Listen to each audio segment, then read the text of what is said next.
तो आज हम इंडियन जीके के 25 इम्पोर्टेंट प्रश्नों के बारे में बात करेंगे और ये सभी प्रश्न राजस्थान सीईटी 12th लेवल एवं ग्रेजुएशन लेवल दोनों के लिए बहुत ही ज़्यादा हेल्पफुल प्रश्न है, इसलिए वीडियो में आप अंत तक जरूर बने रहे। तो चलो वीडियो को शुरू करते हैं। तो आपका पहला सवाल है कि तमिलनाडु व आंध्र प्रदेश के तट का नाम क्या है। तो तमिलनाडु व आंध्र प्रदेश के तट का नाम बताना है कि उनके तट का नाम क्या है। तो उनके तट का नाम है कोरोमंडल। तो दोस्तों आपको 25 प्रश्न दिए जाएंगे, जिसमें से आपने कितने प्रश्न चाहिए हैं वो मैं लास्ट में कमेंट में ज़रूर बताइए, और मैं प्रश्न पढ़ूँ उससे पहले आप उत्तर तैयार रखिए, जिससे कि आपकी प्रिपरेशन होती रहेगी। तो अगला प्रश्न देखते हैं। अगला सवाल है कि भारत का सबसे अधिक विस्तृत भू आकृतिक प्रदेश है। तो वह प्रदेश बताना है जो भारत का सबसे अधिक विस्तृत भू आकृतिक प्रदेश है। तो वह है दक्षिण का पठार। अगला सवाल है कि हिमालय के सबसे दक्षिणी भाग को क्या कहा जाता है। तो हिमालय के सबसे दक्षिणी भाग को क्या कहा जाता है वो आपको बताना है। तो सबसे दक्षिणी भाग को कहते हैं शिवालिक। ठीक है, शिवालिक किसे कहते हैं? तो हिमालय के सबसे दक्षिणी भाग को शिवालिक कहा जाता है। अगला सवाल है कि वर्कला बीच भारत के किस राज्य में स्थित है। तो वर्कला बीच के बारे में बताना है कि वह किस राज्य में स्थित है। तो आपको याद रखना है यह स्थित है केरल राज्य में। ठीक है, केरल राज्य में कौन सा बीच स्थित है? तो वर्कला बीच है जो स्थित है। अगला सवाल है कि देहरादून, कोटलीदून एवं पाटलीदून स्थित है। तो ये तीनों कहाँ पर स्थित है वो आपको बताना है। तो ये स्थित है हिमाचल प्रदेश, हिमाचल व शिवालिक के मध्य। ठीक है, हिमाचल व शिवालिक के मध्य है जो क्या स्थित है? देहरादून, कोटलीदून और पाटलीदून स्थित है। अगला सवाल है कि कौन सी पर्वतमाला प्रायद्वीपीय पठार के उत्तर पश्चिम दिशा में स्थित है। तो वह पर्वतमाला बतानी है जो प्रायद्वीपीय पठार के उत्तर पश्चिम दिशा में है जो स्थित है। तो वह पर्वतमाला है अरावली पर्वतमाला। अगला सवाल है कि उत्तर भारतीय मैदान में बाढ़ निर्मित नए युवा निक्षेपों को जाना जाता है। तो किस नाम से जाने जाते हैं वो आपको बताना है। तो ये जाने जाते हैं खादर नाम से। अगला सवाल है कि कयाल किस तट पर स्थित है। तो आपको बताना है कि कयाल है जो किस तट पर स्थित है। तो कयाल स्थित है मालाबार तट पर। अगला सवाल है कि निम्नलिखित में से किस में सैंडल पीक है जो स्थित है। तो कहाँ पर स्थित है सैंडल पीक वो आपको बताना है। तो ये स्थित है उत्तरी अंडमान में। अगला सवाल है कि निम्न में से कौन से दो पर्वत लगभग समांतर हैं। तो वो दो पर्वत बताने हैं जो लगभग समांतर हैं। तो वह दो पर्वत हैं विंध्याचल और सतपुड़ा। ये दोनों जो पर्वत हैं ये दोनों पर्वत लगभग समांतर हैं। अगला सवाल है कि गंगा का मैदान घग्गर और खालिस्तान नदियों के बीच फैला हुआ है। तो क्या है प्रश्न वापस से एक बार पढ़ो कि घग्गर का मैदान जो है वह गंगा का मैदान जो है वह घग्गर और खालिस्तान नदियों के बीच फैला है, यानी कि दूसरी नदी कौन सी है वो आपको बताना है। तो वह नदी है तिस्ता नदी। अब पूरा हो गया सेंटेंस। ठीक है, यहाँ पर तिस्ता नदी आएगा। ठीक है, तो गंगा का मैदान जो है वो घग्गर और तिस्ता नदियों के बीच है जो फैला हुआ है। ठीक है, कौन सा मैदान? तो गंगा का मैदान। अगला सवाल है कि निम्नलिखित में से कौन सा पूर्वांचल पहाड़ियों का एक भाग है। तो वह पहाड़ी कौन सी है जो पूर्वांचल पहाड़ियों का भाग है?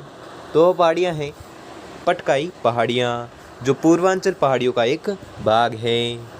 अगला सवाल है कि निम्नलिखित में से कौन सी पहाड़ियाँ पूर्वांचल पर्वत श्रेणी का हिस्सा नहीं हैं। तो वह पहाड़ियाँ बतानी है जो पूर्वांचल पर्वत श्रेणी का हिस्सा नहीं है। तो वह पहाड़ियाँ हैं कौन सी? तो आपको याद रखना है वह पहाड़ियाँ सेवराई की पहाड़ियाँ। अगला सवाल है कि शिवालिक के पर्वत में कौन सी स्थलाकृति है जो पाई जाती हैं। तो आपको याद रखना है शिवालिक के जो पर्वत हैं उसमें पाई जाती है भाबर स्थलाकृति। ठीक है, अगला सवाल है कि निम्नलिखित में से किस विकल्प में सभी पर्वत शिखर भारत में स्थित हैं। तो आपको वो विकल्प चुनना है जिसमें सभी जो पर्वत शिखर है जो भारत में स्थित हैं। तो वह विकल्प कौन सा है वो आपको बताना है। तो वह विकल्प है कामेट, नंगा पर्वत और नंदा देवी। ये जो विकल्प हैं ये सभी पर्वत जो हैं ये भारत में स्थित हैं। अगला सवाल है कि जम्मू श्रीनगर राजमार्ग पर जवाहर सुरंग किस श्रेणी में अवस्थित हैं। तो आपको बताना है कि जवाहर सुरंग जो है वो किस श्रेणी में स्थित है। तो आपको बताना है तो ये स्थित है पीर पंजाल श्रेणी में। और ये प्रश्न बहुत बार एग्जाम पूछा भी गया है, इसलिए इस प्रश्न को आपको रट लेना है, कुछ भी करके याद कर लेना। और ये आज की क्लास का वेरी मोस्ट इंपॉर्टेंट क्वेश्चन है। ठीक है, तो आपको याद रखना है। अगला सवाल है कि सह्याद्री है तो सह्याद्री क्या है वो आपको बताना है। तो सह्याद्री एक पश्चिमी घाट है। अगला सवाल है कि दी गई भूआकृति का उत्तर से दक्षिण दिशा में अवस्थित का सही क्रम है। तो उत्तर से दक्षिण की दिशा में अवस्थित का सही क्रम आपको बताना है। तो इसका जो सही क्रम होगा वह होगा बाबर, तराई, खादर और डेल्टा। ठीक है, बाबर, तराई, खादर और डेल्टा जो हैं यह दी गई भूआकृति का उत्तर से दक्षिण दिशा में अवस्थित थी का सही क्रम है। अगला सवाल है कि बाराबर की पहाड़ियाँ कहाँ पर स्थित है। तो बाराबर की पहाड़ियाँ कहाँ पर स्थित है वो आपको बताना है। तो ये जो पहाड़ियाँ हैं ये स्थित है बिहार में। अगला सवाल है कि गारो पहाड़ियाँ भारत के किस भाग में स्थित हैं। मोस्ट इंपॉर्टेंट क्वेश्चन है और ये प्रश्न बहुत बार एग्जाम पूछा भी गया है कि गारो पहाड़ियाँ हैं जो भारत के किस भाग में स्थित हैं। तो ये जो पहाड़ियाँ हैं ये स्थित हैं उत्तर पूर्व भाग में। अगला सवाल है कि गर्मियों के समय भारत के महान मरुस्थल से चलने वाली गर्म हवा क्या कहलाती है। वापस से पढ़ो प्रश्न को वापस से एक बार कि गर्मियों के समय भारत के महान मरुस्थल से चलने वाली गर्म हवा को क्या कहते हैं। तो सबको पता ही होगा कि किसे इसे क्या कहते हैं।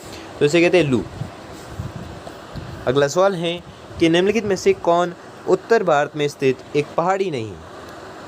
तो कौन है जो उत्तर भारत में स्थित पहाड़ी नहीं है वो आपको बताना है। तो वह है महेंद्रगिरी। ठीक है, महेंद्रगिरी जो है वो उत्तर भारत में स्थित एक पहाड़ी नहीं है। अगला सवाल है कि भारत की सबसे ऊंची पर्वत चोटी कौन सी है। मोस्ट इंपोर्टेंट क्वेश्चन है और ये प्रश्न बहुत बार एग्जाम पूछा भी गया है कि भारत की सबसे ऊंची चोटी पर्वत चोटी कौन सी है।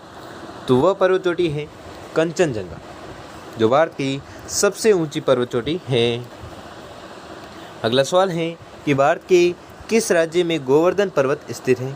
तो वह राज्य बताना है जिसमें गोवर्धन पर्वत स्थित है और ये मोस्ट इंपोर्टेंट क्वेश्चन है और ये प्रश्न बहुत बार एग्जाम पूछा भी गया है और बहुत बार रिपीट भी हो चुका है कि गोवर्धन पर्वत जो है वो किस राज्य में स्थित है। तो ये स्थित है उत्तर प्रदेश में। अगला सवाल है और ये आज का अंतिम सवाल है कि इनमें से कौन नवीन वलित पर्वत का उदाहरण है। तो वह नवीन वलित पर्वत का उदाहरण है वो आपको बताना है। तो वह उदाहरण है हिमालय। ठीक है, हिमालय जो है वह नवीन वलित पर्वत का उदाहरण है। तो दोस्तों आपको 25 प्रश्न दिए थे जिसमें से आपने कितने प्रश्न सही किए हैं वो हमें जल्दी से जल्दी कमेंट करके जरूर बताएं। और अगर आपके लिए वीडियो थोड़ा भी हेल्पफुल साबित हो तो वीडियो को लाइक और चैनल पर नए हो तो चैनल को सब्सक्राइब कर लीजिए और बेल आइकन को प्रेस कर लीजिए जिससे कि वीडियो की नोटिफिकेशन आपको मिलती रहेगी। धन्यवाद।